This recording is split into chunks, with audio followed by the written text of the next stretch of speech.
Business owners often ask me what's the best camera for making videos for their business, and my answer to that is always the same. It's the camera that you already have. In this video, I'll be showing you how to instantly make your videos look and sound more professional by using the camera that you already have. Whether that's a camera on your phone or a point and shoot or even a DSLR, the rules are the same.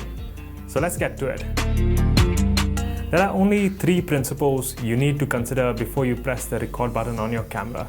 They are space, light, and sound. I've broken them down into 8 actionable steps so that you can improve your video quality reliably and consistently.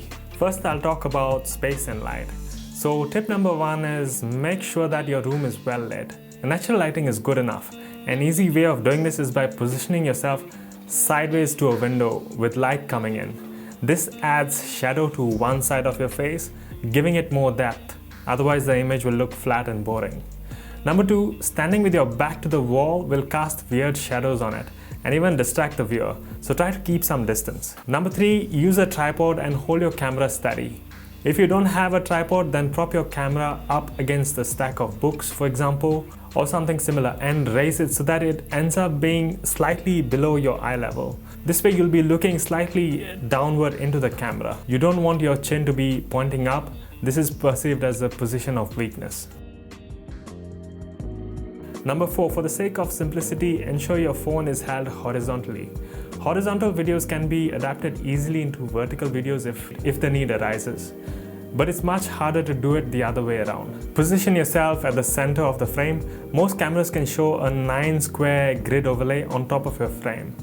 Ensure that your eye line is along the upper line of this grid as a guideline.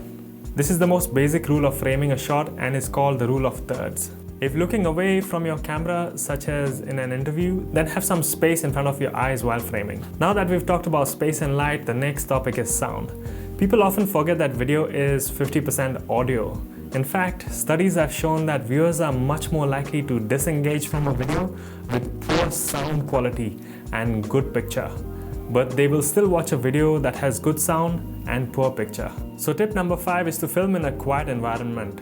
Now, this might seem obvious, but it's amazing to see how often this is ignored. So turn off the AC, refrigerator, or anything else with a hum. Ensure you can't hear any road or wind noise. Your camera mics will pick all these things up that your ears tune out automatically, which will put your viewers off from watching your video. Tip number 6, make sure that the room has soft furnishings in it. This ensures that your voice doesn't echo or reverb. Rooms with sofas, cushions, and carpets are ideal for this.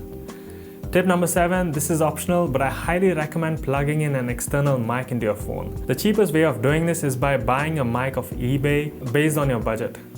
With sound, the more you spend, the better the quality you get. But even having a cheap lavalier or a lav mic closer to your mouth can make a vast difference. Clip the mic to your top, ideally near the sternum of your chest, between 20 to 25 centimeters away from your mouth. This will give you a much better sound than what your camera's inbuilt mic can pick up. So this is the sound quality recorded directly from the camera without a lav mic. And this is the sound quality recorded with a lav mic attached to my top. And finally, tip number 8, when you're ready to press record, make sure that your camera is focusing on your face and is exposed correctly for it. Nowadays, most cameras have an auto face detection feature, so use it. Keep in mind that with this feature enabled, if the lighting in the room changes with clouds moving, for example, then it will try to adjust the exposure as this happens, making the video look amateurish. Secondly, if someone walks behind you while recording, the camera might try to shift focus to their face, leaving your face looking blurry. So to avoid that, on most smartphones and cameras, you get a feature called AEAF lock. What this does is it locks the focus and exposure on any object in your frame that you decide to choose. Ideally, you want to lock it on your face. Typically, you can activate this feature by long pressing on your touchscreen. Once you've done this, you're now ready to hit that record button. These might sound like a lot of steps, but as long as you're improving on the 3 principles of light, sound, and space, your video quality will gradually improve with time. Do you have any other tips that I may have missed out that have helped you? Or do you know of any secret hacks that helped you get more done with less? Let me know in the comments. If you found this video useful, then please share it with others who are trying to make videos for themselves so that they can elevate their own game with video too. And as always, thank you for watching, and I'll see you in the next video.